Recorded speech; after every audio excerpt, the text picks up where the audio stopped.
"Do you dare defy me, Maid?" said the prince, but she already knew his darkest secret. Before we begin this beautiful period romance story, tell me in the comments where you're listening from. I love knowing where you're joining me from. England, 1784. Morning light poured through the long windows of Wycliffe Palace, catching on the marble floor and the edges of silver trays. Servants hurried about like soft shadows, careful not to draw attention. Among them was Clara Harrow, a young maid whose hands were rough from years of polishing, scrubbing, and mending the luxury of others. She moved quietly, her head bowed as she worked the mirrors of the East Gallery, cloth in hand, heartbeat steady. A hush spread down the corridor before she even heard the sound of boots. Every servant instantly turned away, eyes fixed on the floor. The air itself seemed to tighten, for the prince was coming. Prince Adrian of Wycliffe, second son of the crown, proud, admired, and feared. His presence was enough to still any whisper, to freeze a motion halfway done. Clara's fingers trembled around her cloth. She had never been this close to him before.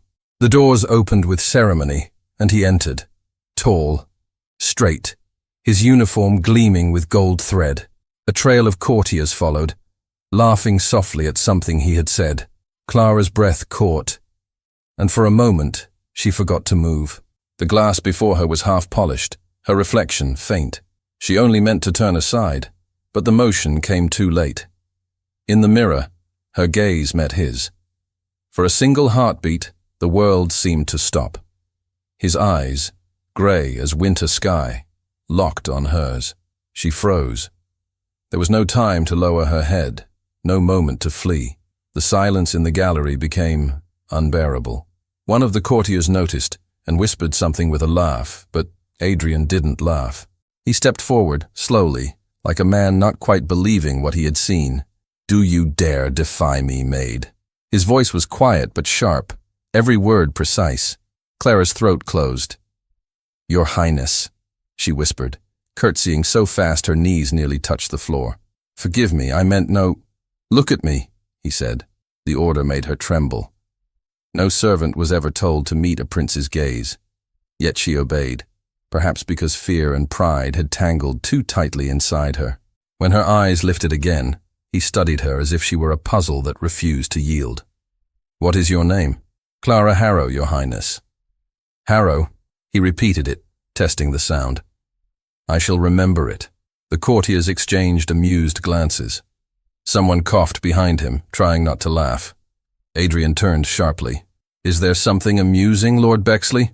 "No, Your Highness," came the murmured reply. The prince faced her again. "You know the rule, do you not? A servant of this house does not meet the eyes of a royal." "Yes, Your Highness. And yet you did." Her voice steadied. "It was not defiance, my lord, only an accident." "An accident," he repeated. "Then you must learn caution." He turned to the steward standing near the door.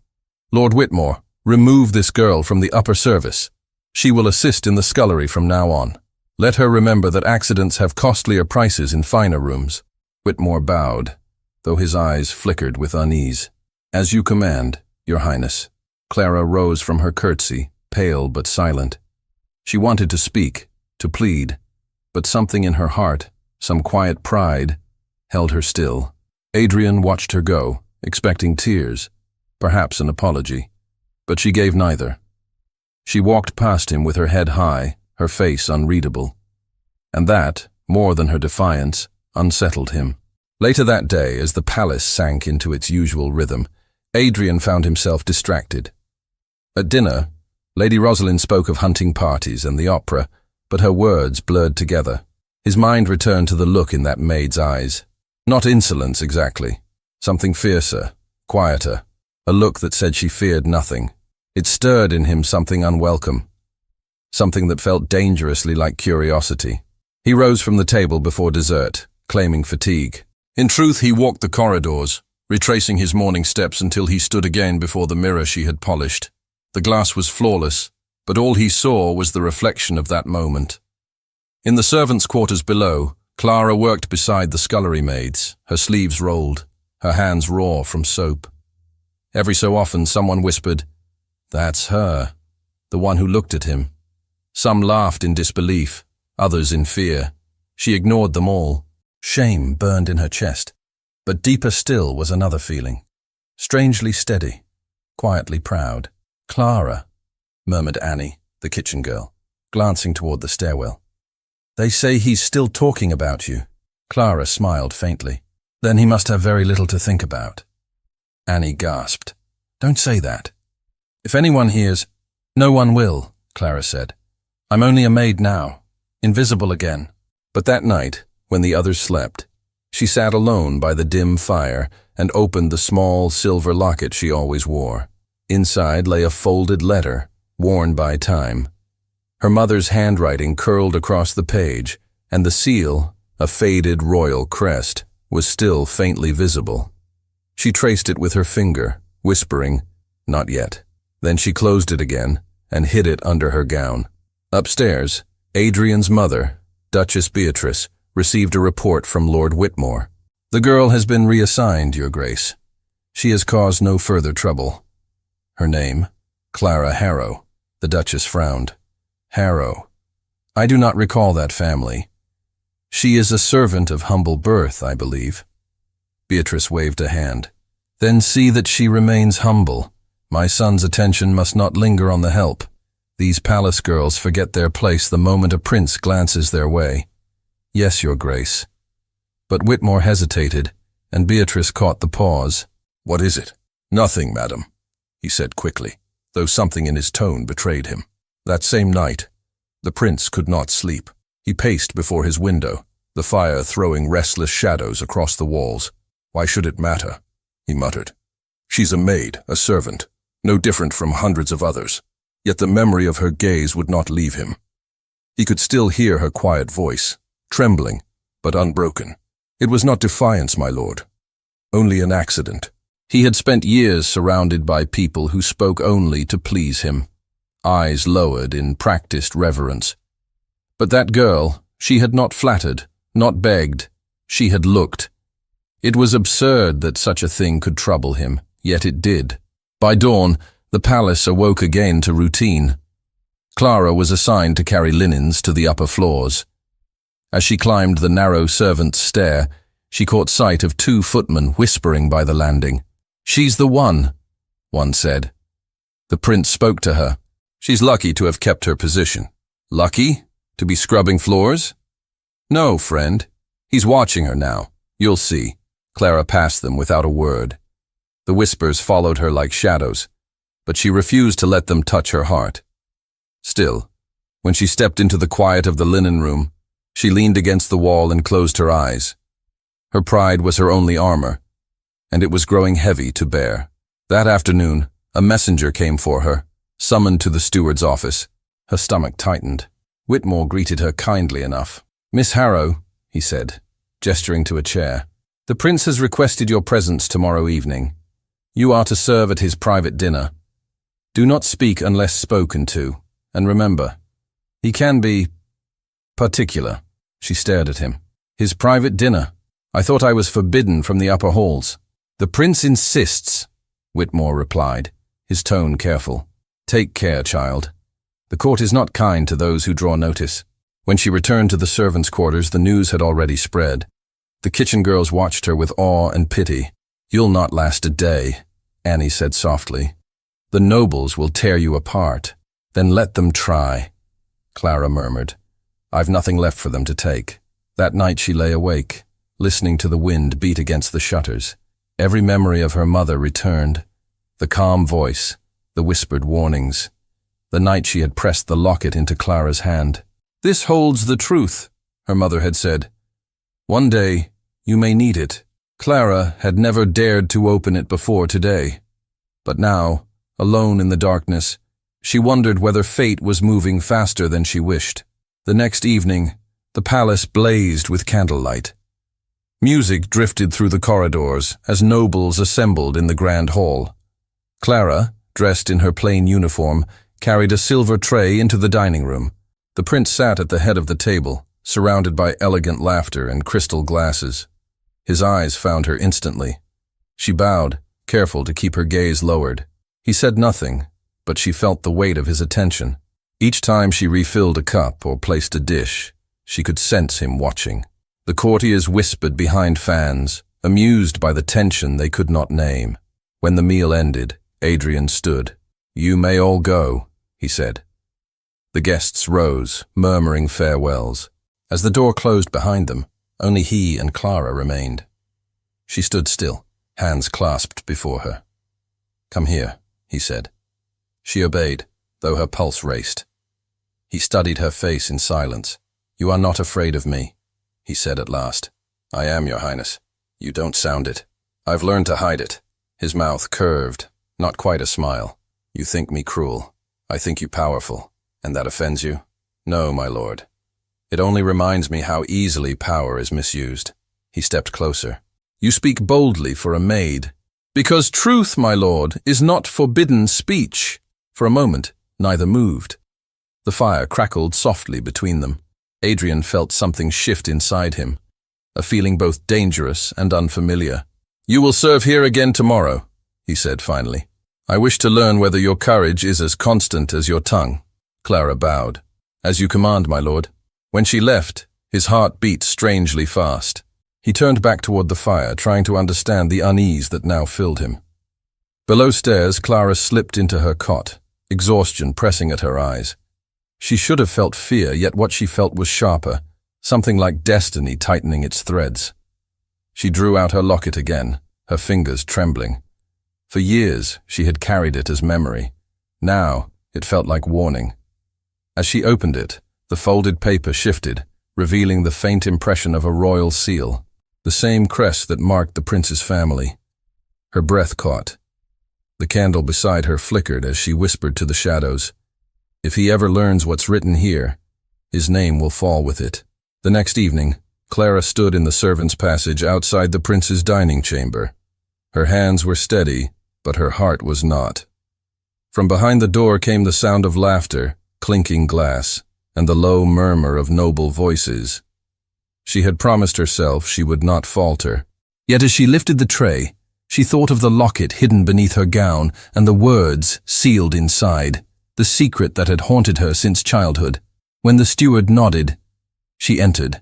The light from 100 candles shimmered off gold and crystal. Prince Adrian sat at the center, his expression unreadable. The moment he saw her, the noise around him softened, as though the air itself waited. She moved forward, quiet and precise, placing the first dish before him. "Ah, the fearless maid returns," said Lord Bexley, a smug smile twisting his mouth. "Has your highness tamed her yet?" Adrian's eyes flicked to him. "Careful, Bexley. I keep my own company well enough." The courtiers laughed uneasily. Clara said nothing, lowering her gaze as she poured wine. The prince's voice cut through the murmurs. "Tell me, Miss Harrow, do you always meet danger so calmly?" She froze. "I have known little safety to compare it with, my lord." A few nobles exchanged glances. One lady hid her smile behind a jeweled fan. Adrian's eyes lingered on Clara a moment longer than courtesy allowed. Then he leaned back, his tone deliberately light. "Then you must find the palace a comfort." "A beautiful one," she said softly. "But beauty can silence truth, your highness." The table stilled. For a breath, no one dared move. Then Adrian laughed. A short, unexpected sound. "You are bold indeed." He dismissed her with a wave. "Continue your work." For the rest of the meal, she felt his gaze follow her. Every movement seemed to draw him nearer to something he did not understand in himself. By the time the final course was cleared, his courtiers were restless, eager to escape the tension none of them could name. When the others had gone, Adrian remained. "Stay," he said quietly as she moved to leave. She turned. "Your Highness?" He gestured to the chair opposite him. "Sit." "I cannot, my lord." "Then stand. But speak." He rose, pacing slowly around the table. "Tell me what makes you so calm when others tremble." Her voice was low. "Fear does not change what must be done. I have learned that." He stopped beside her. "You think I am cruel, don't you?" She looked at him then, not as a servant, but as a woman seeing a man behind his title. "I think you are proud," she said, "and I think pride hides pain." He drew in a sharp breath, caught off guard. You know nothing of me. Perhaps, she said, but I know what loneliness looks like. He studied her face, the steady light in her eyes. For a moment, he forgot who he was. Go, he said finally, his voice unsteady. Before I forget who you are. She curtsied and left without another word. That night, the palace hummed with whispers. The maid who had once met the prince's gaze was now dining in his presence. Servants traded stories in corners. Some said she had bewitched him, others that she would soon be dismissed in disgrace. Clara kept to her work, saying nothing. But when she passed Lord Whitmore in the corridor, he stopped her. "Miss Harrow," he said in a low tone, "you tread dangerous ground." "I have no wish for danger, sir." "Then avoid his notice. It is not a kindness he offers." "I did not seek it." Whitmore hesitated, glancing around before speaking again. "That locket you wear, where did you get it?" Her hand instinctively rose to her throat. "It was my mother's," he frowned. "If the prince ever sees what lies within, none of us will be safe. Do you understand?" She stiffened. "How do you know of it?" His face hardened. "Because I was there, years ago, when that seal was first broken." Before she could question him further, footsteps echoed down the hall. He stepped back, bowing slightly, his voice calm again. "Good evening, Miss Harrow. Forget what I said." Then he turned away, leaving her with a chill that sank deep into her bones. Over the following days, Adrian's mood grew restless. He ordered new banquets, new entertainments, all thin excuses to bring Clara into his orbit. When he spoke to her, it was often with irony, sometimes with anger, but always with a tension that unsettled them both. One afternoon he found her in the gallery arranging flowers. "Do you enjoy disobeying me?" he asked. She didn't look up. "No, my lord. Yet you keep doing it." "I only do what is right." He stepped closer. "And who decides what is right?" "Conscience," she said. "Conscience." He almost laughed. "That's a luxury few can afford." "Then I pity the rich," she replied quietly. For the first time, he had no answer. She left him standing there, his reflection staring back at him from the same mirror where their story had begun. That evening, Duchess Beatrice noticed her son's distraction. She sat beside him during supper, her voice cool. "Your mind is elsewhere, Adrian. The court sees it. Rosalind sees it. It must stop." He looked up sharply. "You speak as if I am a child." "I speak as your mother," she said, "and I will not have the reputation of this family tainted by a servant's foolishness." His jaw tightened. "No one commands my heart, mother." "Then command it yourself," she replied, her tone sharp as glass. "Or I shall do it for you." The warning lingered long after she left the room. Downstairs, Clara sat by the fire, mending torn linens. Annie joined her, whispering, "They say the Duchess asked for your name." Clara's hand stilled. "Did she? She doesn't take kindly to girls who catch her son's eye. You should keep your distance." "I try," Clara murmured. "He doesn't let me." Annie shivered. "Then pray he tires of you before she notices." But Beatrice had already noticed. The next morning, she summoned Lord Whitmore to her chambers. "You will find out everything about this maid," she said. "Her family, her history, her secrets. I want her gone before she becomes a scandal." Whitmore bowed. "Yes, Your Grace." Afterward, he walked the long corridor toward the servants' wing, his expression grim. He found Clara near the kitchens carrying linens. "Come to my office after dusk," he said quietly. "There are things you must know." She hesitated, but nodded. When night fell, she entered his office, where a single lamp burned low. "You said you knew my locket," she began. "Tell me how." Whitmore closed the door. "Because your mother once served here. Lady Eleanor Harrow. She was no common maid." "My mother?" Her voice trembled. "You knew her?" "I did," he said softly. "She came to Wycliffe 20 years ago with a letter that could have destroyed the crown. The king, Adrian's father, made sure she disappeared quietly. I was sworn to silence, but when I saw your locket..." Clara's breath quickened. "You mean this letter?" She drew it out, holding it protectively. He nodded. "That very one. It bears the seal of His Majesty. If opened, it would prove that the crown stole the Harrow estate and named your family traitors to cover it." She clutched it tightly. "My mother told me it was dangerous. More than you know," he said. "Keep it hidden. If the Duchess learns you have it, she'll destroy you, and anyone who protects you." Before Clara could answer, there was a knock. Whitmore's face went pale. "Go, quickly!" She slipped through the side door and vanished into the corridor. Through the thin wall, she heard the Duchess's voice. "Lord Whitmore, have you found what I asked?" "I am still inquiring, Your Grace." "See that you hurry," Beatrice said. "I want no more secrets in this palace." When Clara returned to her quarters, she pressed the locket to her chest, whispering, "Mother, what have you left me?" The next morning, Adrian was waiting in the gallery. "You avoided me yesterday," he said as she passed. "I had duties below, my lord." He studied her face. "You're lying. I would not dare." "You would," he said quietly. "You already have." She met his gaze for a fleeting moment. "What is it you wish from me, my lord? To confess fear? To beg forgiveness for an accident?" He stepped closer. "No. I want to understand why you haunt me." Her breath caught. "You are a prince, my lord. You have no need to understand a maid." "Perhaps that is what troubles me," he murmured. Their silence stretched, heavy with words neither dared speak. Then footsteps echoed down the hall. Clara curtsied and slipped away before he could stop her. That night, the palace prepared for another gathering. Clara served among the candles and laughter once more, though her thoughts were far from the glittering crowd. She noticed Duchess Beatrice watching her from across the room, her eyes sharp, her smile cold. When the dinner ended, Adrian dismissed his guests and turned to Clara. "Come to the library," he said. "There's something I must ask." She hesitated. "My lord, the hour is late." "Then it's late for truth as well." He led her through the quiet halls, stopping before a great oak door. Inside, the fire was low, the room dim. Shelves of leather-bound books rose around them like walls of silence. "I was told you carry a locket," he said. "What does it hold?" She froze. "Who told you that?" "No one," he said quickly.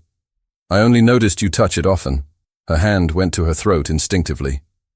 "It is all I have left of my mother." He stepped closer. "May I see it?" "No," she said softly. "It is not for you," he frowned. "You defy me again. I protect what is mine." The tension between them deepened, sharp and fragile. Then from the corridor, a voice called his name. It was his mother. Adrian straightened, the spell broken. "You should go," he said quietly. She nodded and slipped out, heart pounding. As she walked back through the servants' passage, a figure emerged from the shadows. It was Whitmore. His face was grave. "Clara," he whispered, "listen to me. Burn that letter. Destroy it before anyone sees it. If the Duchess suspects you still have it, she will—" He stopped abruptly, his eyes darting to the stairway. Clara turned and froze. Duchess Beatrice stood there, her expression smooth and cold. "So," she said softly, "the maid knows everything." The corridor was silent except for the faint hiss of the torches. Duchess Beatrice's voice carried no anger, only calm precision. "You have something that belongs to this crown," she said. "Give it to me." Clara's fingers tightened around the locket beneath her collar. "I don't understand, Your Grace." "You understand perfectly." Beatrice stepped forward, her eyes sharp. "A letter sealed with a royal crest. Your mother kept it. You kept it. It was never yours to hold." Lord Whitmore's voice was low. "Your Grace, if I may—" "You may not," she cut him off. "I will not have treason hidden under my roof." Clara's heart pounded. "Treason." "Lies," Beatrice said smoothly. "Your mother spread them once, and now you continue her folly. Give me the letter."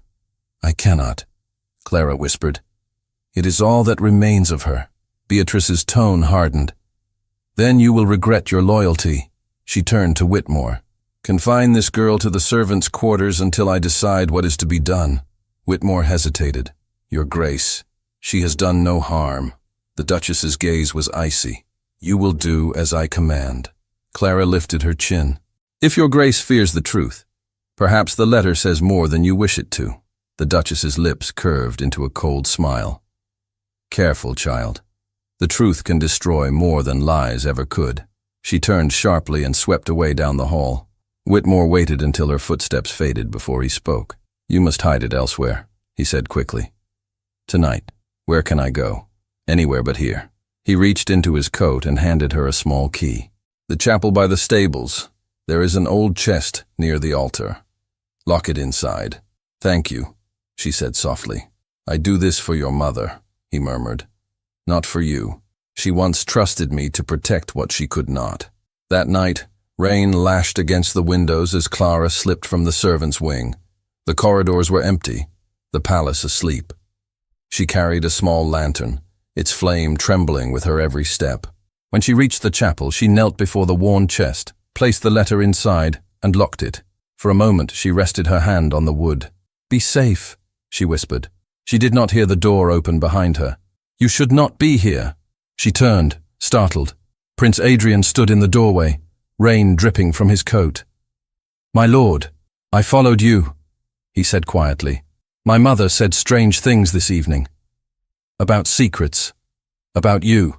Tell me what she wants from you." Clara's voice shook. "You should not involve yourself, my lord. This is not your burden. It concerns my family. That makes it mine." She hesitated. "If I tell you, will you believe me?" "I will listen," he said. "The letter in this chest bears the royal seal," she began.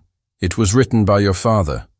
It confesses that the Harrow lands were taken unjustly, that my family was branded traitorous to conceal his greed.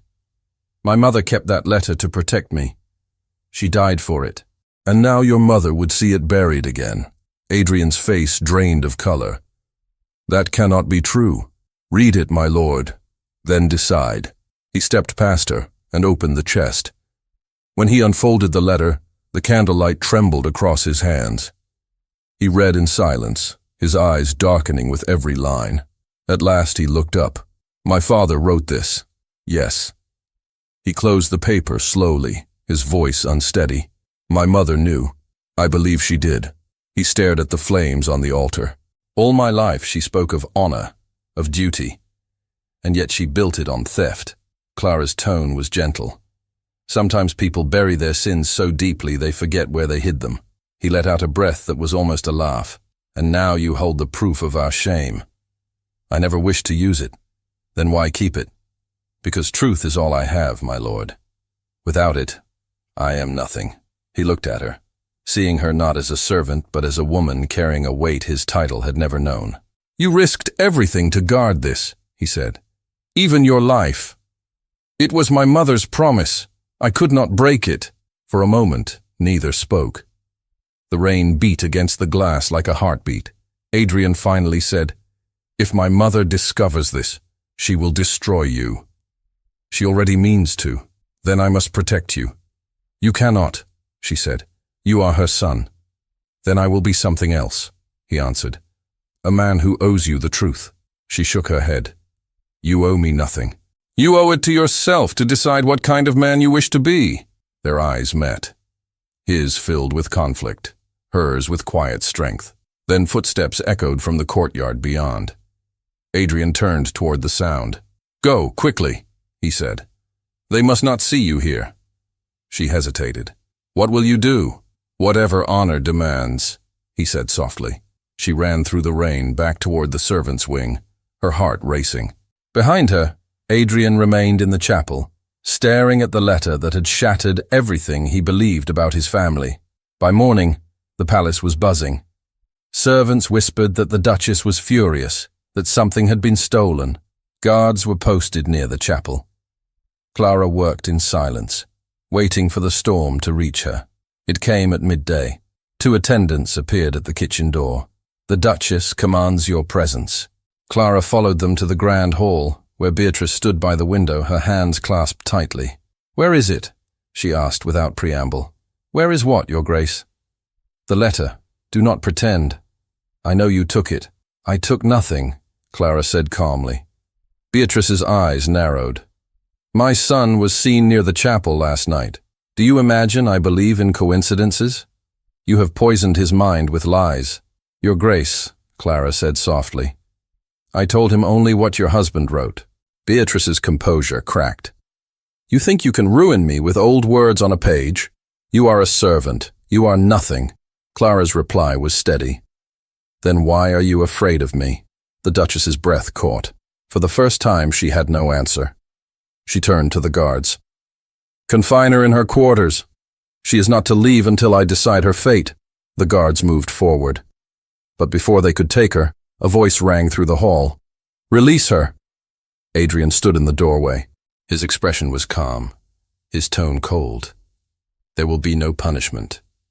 The letter was my father's, not hers. Its contents are true. Beatrice froze. Adrian, you will not speak of this madness before others. I will speak it before the whole court if I must, he said. You have hidden lies beneath our name for too long. Do you understand what you risk? She whispered. I understand it completely. He took the letter from his coat and placed it on the table between them. The truth is not treason. It ends here. Beatrice's face paled, then hardened. You would destroy your own blood for a servant's word. For her courage, he said quietly. For what I should have had long ago. The Duchess turned away, her shoulders stiff. You shame us all. Perhaps, he said, but I would rather live in shame than in falsehood. Clara stood silent, unable to speak. When the Duchess left the room, Adrian turned to her. You must leave the palace tonight. She will not forgive this. And you? She asked softly. I cannot ask you to trust me, he said, but I will find a way to make this right. Where would I go?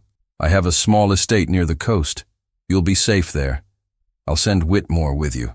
She looked at him, seeing exhaustion in his eyes. You mean to face her alone? It is my burden, not yours. Then promise me you will not destroy yourself in the name of duty. He smiled faintly. That is a promise I cannot make. By evening, Whitmore guided Clara through a side gate into the rain. She turned once to look back at the palace, the windows blazing with light, the world she had known fading into distance. In the grand hall above, Beatrice stood at the window watching them go. When Adrian entered, she did not turn. You think you can atone by protecting her, she said quietly, but you forget who you are. I remember exactly who I am, he said, a man who can still choose what is right. She faced him, her voice sharp. You will destroy yourself for this maid. Then let me be destroyed, he said. He walked away before she could answer. 3 days later, Clara stayed hidden in the small cottage near the cliffs, watching the sea through the mist. Whitmore had returned to the palace, leaving her with food and silence. Each day she expected soldiers to arrive. Each night she prayed they would not. Then one morning, hoofbeats echoed along the path. She ran to the door and froze. Adrian dismounted, his cloak heavy with rain. My lord, she whispered, what are you doing here? I had to see you. It's not safe. Nothing is safe anymore, he said. My mother spreads her poison through the court. She says you seduced me to steal my father's secrets. They mean to arrest you. Her face went white. Then you must leave me here. I will not, he said. You will not face this alone. She shook her head. If they find you, you'll lose everything. Perhaps it is time I did. He reached for her hands, but before he could speak again, a rider appeared on the road behind him. It was Whitmore, drenched and breathless. They know where you are, he said. The Duchess has sent men. You must go now, both of you. Adrian turned to Clara. We'll ride to the coast. From there we can sail to France if we must. She stared at him in disbelief. You would leave your life? Your name? Your kingdom? He met her eyes. None of it is worth more than the truth. Thunder rolled above them as they mounted the horses and fled toward the cliffs. The wind tore at their cloaks, the sea roaring beneath them. Behind them, faint through the storm, the bells of Wycliffe Palace began to toll. And far away, in her chamber, Duchess Beatrice watched from the window, her voice a whisper of fury. If he chooses her, he will lose everything. Rain swept across the cliffs in sheets as Adrian and Clara rode through the darkness. The sea wind struck their faces, sharp with salt and fear. The horses stumbled on the uneven ground, their hooves muffled by the mud. Behind them, no torches yet glimmered on the horizon, but they both knew it was only a matter of time before the Duchess's men would follow. At last, they reached a small coastal inn, half hidden behind a grove of trees. Adrian dismounted first and helped Clara down. She could barely stand. Her gown was soaked, her hair clung to her face, and her fingers trembled from the cold. He led her inside. The innkeeper, startled to see strangers at so late an hour, took one look at Adrian's bearing and bowed. 2 rooms? 1, Adrian said quickly. She is under my protection. Clara opened her mouth to protest, but stopped when she saw the strain in his eyes. The innkeeper nodded, showing them to a small chamber at the back. The moment the door closed, Adrian sank into the chair by the hearth, dragging a hand through his wet hair. You should rest, he said quietly. So should you, my lord. He looked up. I told you before. Do not call me that. Then what should I call you? Adrian. She hesitated. That would be improper. After all that has happened, do you still care for propriety? Her lips curved faintly. It's the only armor I have left. He smiled for the first time in days. Then keep it. But let me hear my name from your lips once. Her voice was barely a whisper. Adrian. He closed his eyes for a moment, as if the sound itself eased something heavy within him. They sat in silence, the fire crackling softly. After a while, he spoke again. I sent word to Whitmore. He will come at dawn. When he does, you must leave England. Go to France as planned. You'll be safe there. Clara stared at him. And you? I will return to the palace. She rose sharply. You cannot. Your mother will destroy you. She already has, he said. But if I flee, she will claim I was deceived, that you bewitched me. I cannot let your name bear the blame. She stepped closer. There must be another way. He shook his head. There isn't. The truth must be spoken, even if it costs me everything. Then let me speak it, she said. Let me face them. No, he said firmly. You have suffered enough. Her voice broke. And if they condemn you, what will I have left? He reached out and took her hand. You will have freedom, and you will have my love, whether I live or fall. Her breath caught. You speak of love as if it were so simple.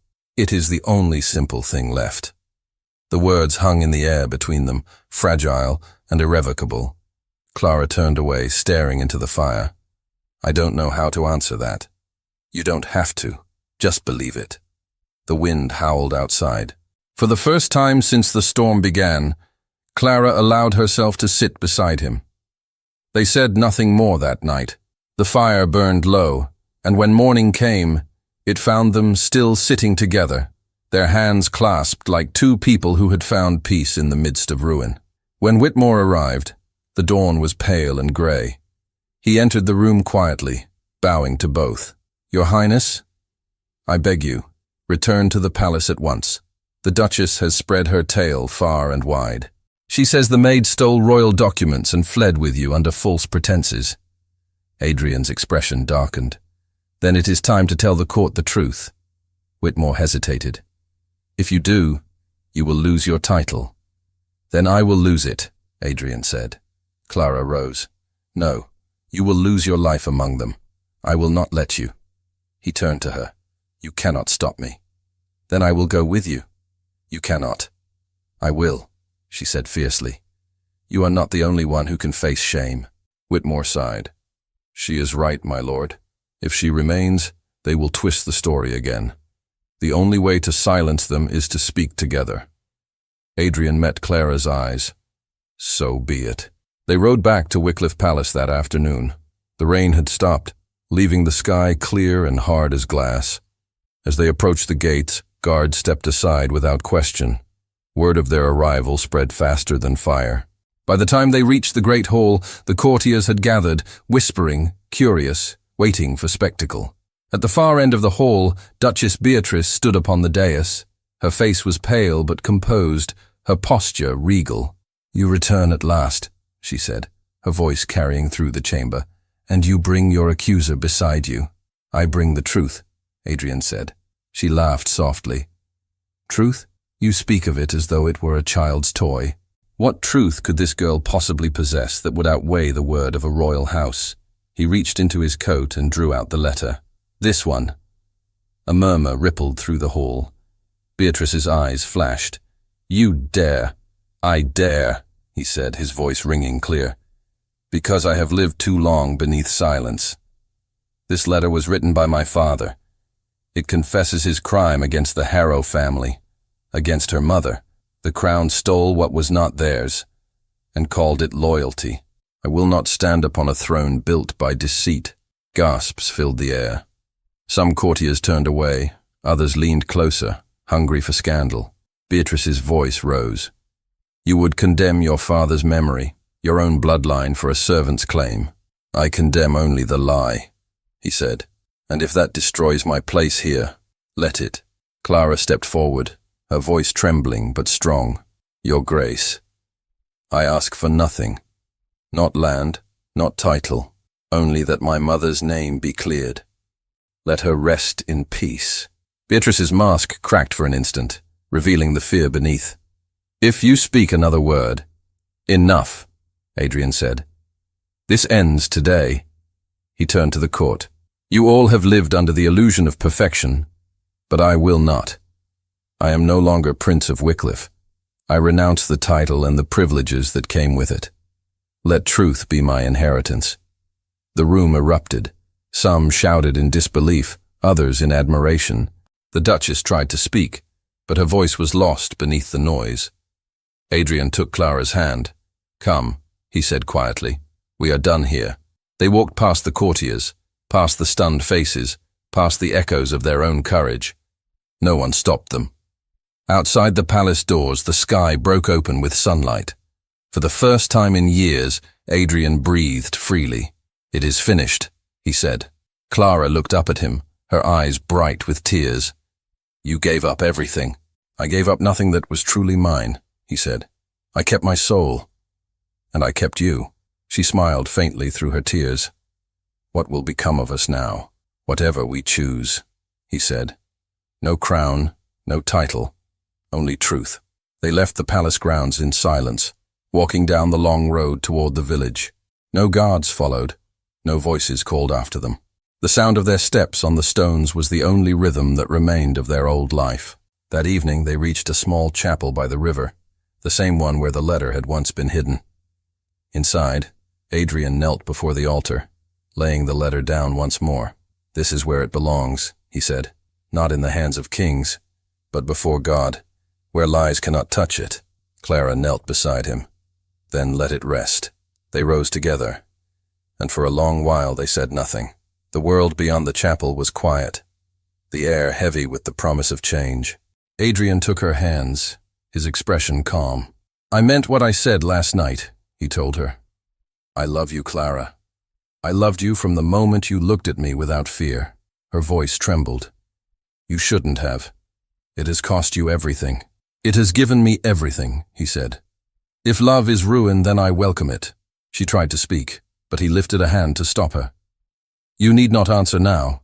When this storm passes, when the world forgets what we were, perhaps you'll see that nothing can bind us anymore. She looked up at him, her heart full and aching. Adrian, I have spent my whole life serving the pride of others. Perhaps it's time I served my own heart. He smiled. Then you forgive me? For being proud? She asked. For being blind? For all of it? I do, she said simply. And I love you for trying to be better. He drew a breath, relief softening his face. Then whatever comes next, we face it together. They stood there as the last light of day fell through the chapel windows. The water of the river whispered beyond the walls, and for the first time, both felt what freedom truly meant. Whitmore arrived soon after, his expression solemn. The Duchess has left the palace, he said quietly. The court is in disarray. They will not come after you now. Adrian nodded. Then it is done. Whitmore bowed. You have my respect, my lord. Or perhaps I should say, Adrian. Adrian smiled faintly. Keep your loyalty for England, Whitmore. It needs men like you more than I do. The steward turned to Clara. Your mother would have been proud. Clara's eyes filled with tears. She would have thanked you. He inclined his head, then left them to their peace. As night fell, Adrian and Clara walked out of the chapel together, the road before them open and quiet. They spoke little, but their silence was not heavy. It was the silence of two souls who had said all that mattered. At the edge of the hill, he paused and looked back at the faint lights of Wycliffe Palace. It was never truly ours, he said. No, she answered softly. But this moment is. He turned to her, his voice gentle. Clara, will you stay with me now? Not as a servant, but as my equal. She took his hand. There is nowhere else I wish to be. In the distance, the first stars appeared, clear and steady over the sea. Their light shone upon the two figures standing hand in hand, no longer bound by duty or pride, but joined by choice, by love, by truth. And though the world beyond would still whisper their names, neither cared what it said, for their hearts had already chosen their kingdom. The morning was calm at last. The rain that had followed them for days had lifted, leaving the air clear and soft. Adrian and Clara walked along the narrow path that led from the chapel down toward the village. The sky was bright, the scent of the sea sharp and clean. The storm that had begun in the palace was over, though its echoes still lingered in their hearts. Clara carried nothing but a small satchel. The rest of her life had been left behind. Adrian walked beside her, dressed simply, without the insignia of rank. He looked freer, almost younger, though fatigue still shadowed his eyes. When they reached the last bend in the road, he stopped to take one final look at the hills behind them. So this is how it ends, he said quietly. She smiled. No, Adrian, this is how it begins. They made their way to the small coastal village where fishermen mended their nets and children ran barefoot through the sand. The villagers glanced curiously at the pair, but no one recognized a prince stripped of his title, or a maid once shamed by nobility. To them, they were only two travelers seeking a new life. By afternoon, they reached a modest cottage near the cliffs.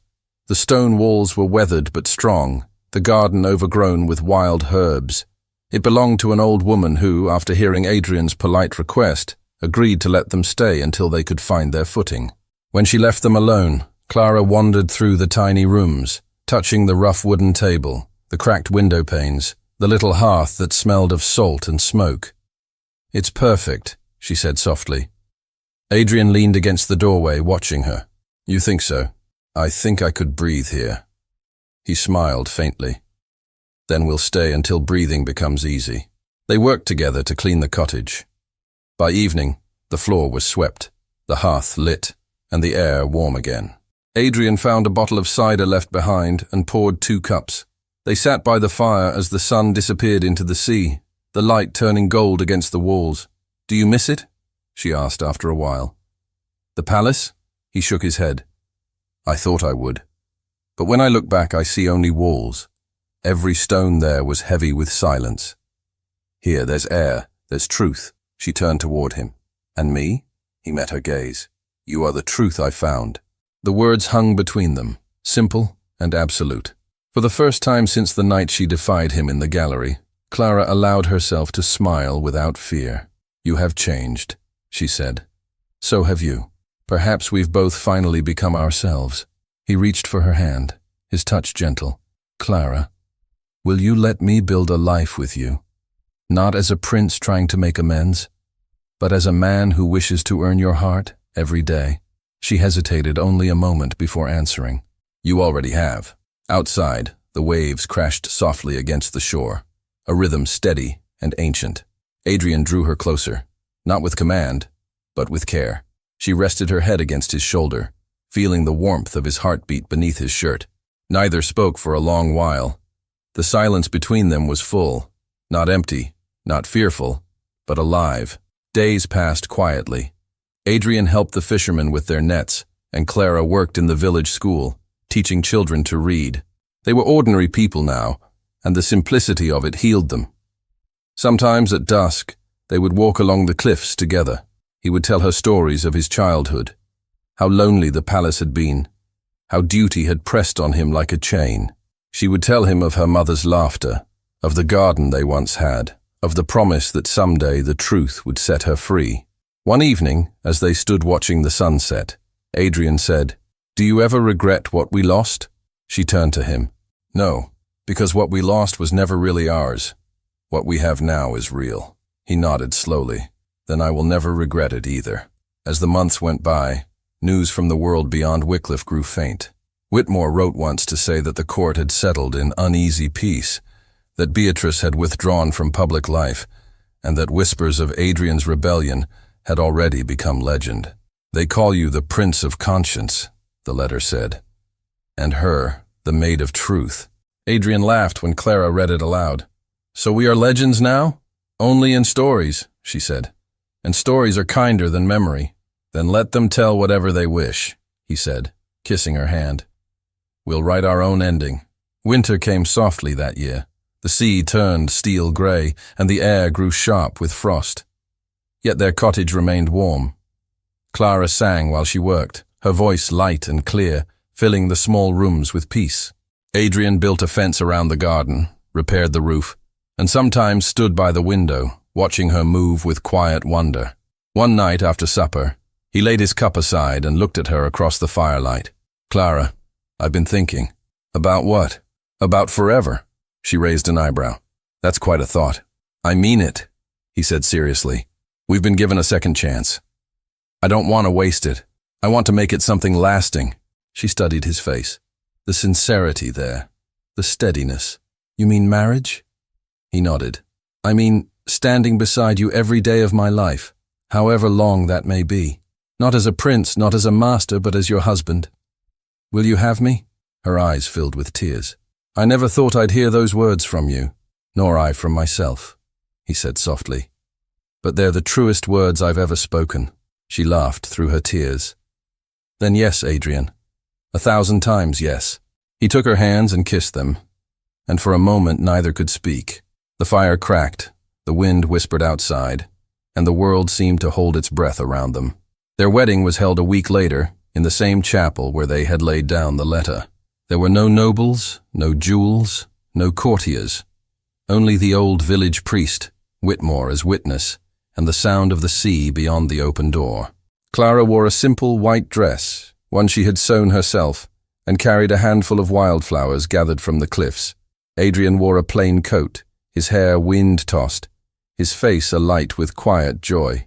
When the priest asked the ancient question, Adrian's answer came without hesitation. "With all that I am." Clara's voice trembled, but her eyes never left his. "And all that I have," she said.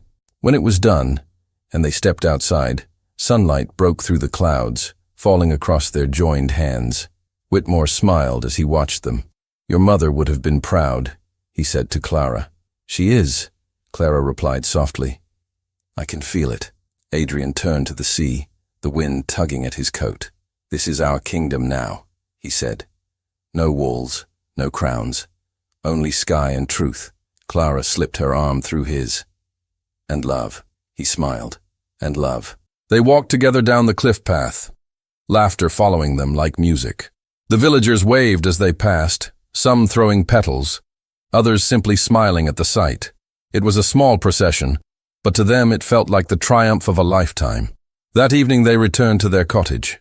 The fire was warm, and the stars were beginning to appear outside the window. Clara stood by the hearth, her hand resting lightly on the table where their rings glimmered in the light. Adrian came to her side and touched her shoulder. "Are you happy?" he asked. She turned to him. "Happier than I have ever been." He brushed a loose strand of hair from her face. "I used to think power was the measure of a man. But it's this quiet, this peace, that makes life whole." She looked up at him. "And I used to think courage meant defying others. But it's loving without fear that takes the most courage of all." He smiled, his voice soft. "Then you are the bravest soul I've ever known." She laughed gently. "I was only brave because you were watching." He kissed her forehead. "Then let me keep watching for the rest of my life." They stood together in the firelight, the world outside fading into darkness. The sea murmured its endless song, and the wind carried it through the open window like a blessing. Later, when they stepped outside, the night sky stretched above them, vast and filled with stars. The village was quiet, the waves breaking softly against the rocks below. Clara leaned against Adrian's shoulder, her hand resting over his heart. "Do you ever wonder what they'll say of us in years to come?" she asked. He smiled. "Perhaps they'll say a prince once gave up his crown for love, and a maid once taught him how to live," she added. He looked down at her. "Then they will know the truth." "The truth," she echoed. and nothing less. They fell silent again, listening to the sea. Somewhere far away, a church bell tolled, slow and steady. Adrian turned to her, his expression soft. "Clara, there's something I want you to promise me." "What is it?" "That no matter what happens, you'll never hide your eyes again. The world may bow to power, but I will always bow to the courage that lives in yours." Her voice trembled with emotion. "You once said looking at you was defiance." He smiled. "Now it is devotion." She laughed softly. "Then I will never look away again." He drew her closer, and together they stood beneath the stars, the sea stretching endlessly before them. The wind swept around them, carrying the scent of salt and promise. As dawn began to rise over the horizon, the first light touched their faces, painting them in gold. Clara turned toward him, her eyes shining. "Adrian," she said quietly, "do you think love can truly change the world?" He nodded. "It already has." She smiled through her tears. "Then let it never end." He took her hands, kissed them once more, and whispered, "Never."